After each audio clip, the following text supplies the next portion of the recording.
Good evening, sir. My name is Sabina. I'm a student. You gave an example about how we students, the youngsters, shoot an arrow and draw a bullseye. I would just like to make the same sort of allegation to you. You shot an arrow, your arrow, and drew your bullseye. And now if anybody does not aim where you have aimed before, they are wrong. That I think is inconsiderate and inhuman. Sisters asked a very important question. When I gave the example, people shoot in the air and then draw the bullseye. She's saying and alleging, even I have done the same. And if people don't agree, then I don't agree with them. Sister, please tell me, where was my arrow wrong? Which part of my lecture was shooting the arrow in the air and drawing a bullseye? I gave example that people do graduation. Why do graduation? I don't know. What you will do? I don't know. After passing, what job you will take? I don't know. I gave example. Now you, sister, give me an example in my lecture. Which part of my lecture was shooting the arrow in the air and drawing a bullseye? If not, then I would tell you that you are shooting in the air and then drawing the bullseye. But you already said it. Sister, which part of my lecture? I give you a chance to reply. Which part of my lecture was shooting in the air and then drawing a bullseye? Your part of the lecture was not shooting in the air. MashaAllah, thank you very much. The whole aim was like by judging people by defining them on the terms of Islamic and what their purpose in life is only in terms of Islamic. You give me a better purpose of life. You give me a better purpose. See, we are having open question and session. Anyone can differ with me. I'm not telling I'm always right. People differ from you. You have the right to differ. But when you differ, you have to give the reason. For example, I say 2 plus 2 is equal to 4. You say, no, it is not 4, it is 5. I'll ask you why. So if I say something wrong, you have to prove me wrong. Just by saying 2 plus 2 is not equal to 4, you are educated, sister. Correct? So you, if you tell that I have done something, I agree with you. Prove me. But he keeps on speaking. Produce your proof if you're truthful. So tell me which part of my lecture, or you tell me, is there any better purpose of life than to thank the Creator, than to worship Him? Yes, sister. Yes, please could you on the microphone of the sister? Yeah. She wants to educate us. I'm not trying to educate anyone. I want to be educated. I'm a student, sister. I love being educated. You may not but you don't let people speak. Sorry? You don't let people speak. You just go on and on. I'm giving you a chance to speak, sister. Speak.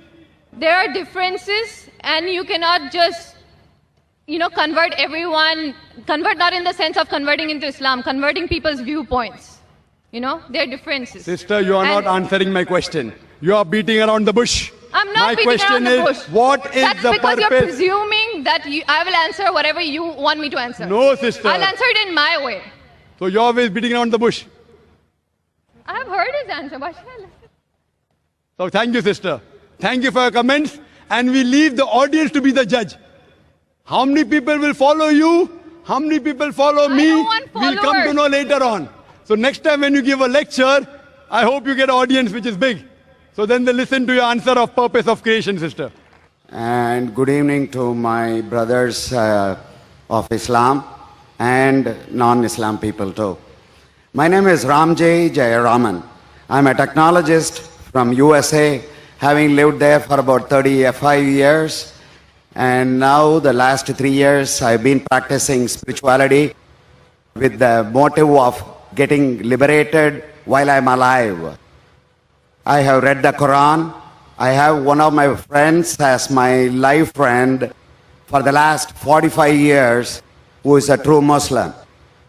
My question here is, first let me make a little statement and after that I will pose my question.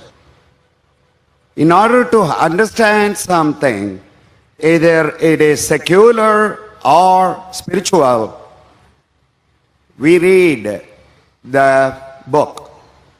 When we read the book, we read it with an understanding. With that statement, why was there a stress for about an hour of speech from your son that understanding Quran, reading it while understanding, and a language Saudi Arabian Arabic language was stressed because Quran is beyond language, according to what I feel and what I meditate on. So the stress on every Muslim to learn Arabic kind of seems to me as compulsive. Is that what Quran says? Brother asked a good question. He says that he wants to learn about spirituality and he has read the Quran, but he fails to understand why was there a lecture given by Zakir Naik, my son, on the stress of learning Arabic to understand the Quran, and why is it compulsory? If you heard my son's complete speech, he never said it's compulsory for every Muslim should know Arabic. He didn't say that. Knowing Arabic is not a criteria to go to Jannah, because I myself don't know Arabic. I myself don't know Arabic as a language. Sure, a little bit here and there, I understand. I don't know Arabic as a language, but my son knows, mashallah. He knows better than me. He can translate the Quran directly, I can't.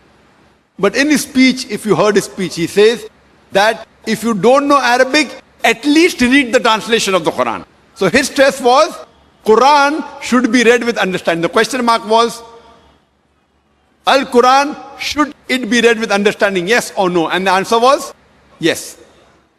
He didn't say a person should know Arabic. What he said, you should at least understand the Quran.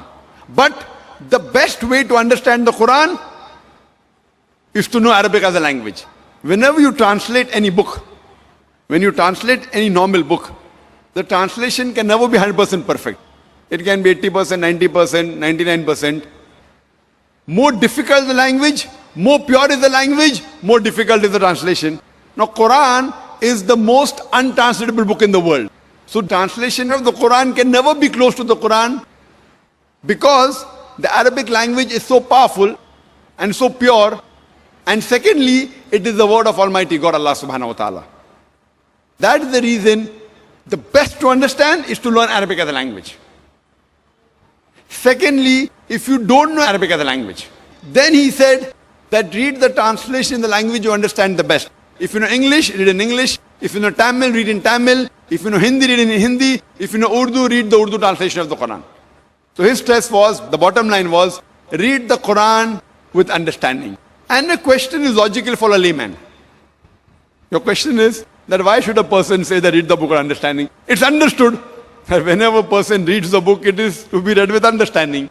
But you fail to realize in the Muslim community, unfortunately, as my son said, more than 80% of the Muslims are non-Arab. And they don't know Arabic as a language. Now there's a hadith of the Prophet which says, if you recite the Quran, you get sawab. So based on that, most of the Muslims, when they recite the Quran, they recite in Arabic but they don't understand it. So it is the most widely read book in the world, but it is also the book which is maximum read without understanding. So my son was saying that after reading the Arabic portion, which most of the non-Muslims don't understand, at least read the translation of that portion in the language you understand the best. So he was laying stress that Quran is the book of guidance.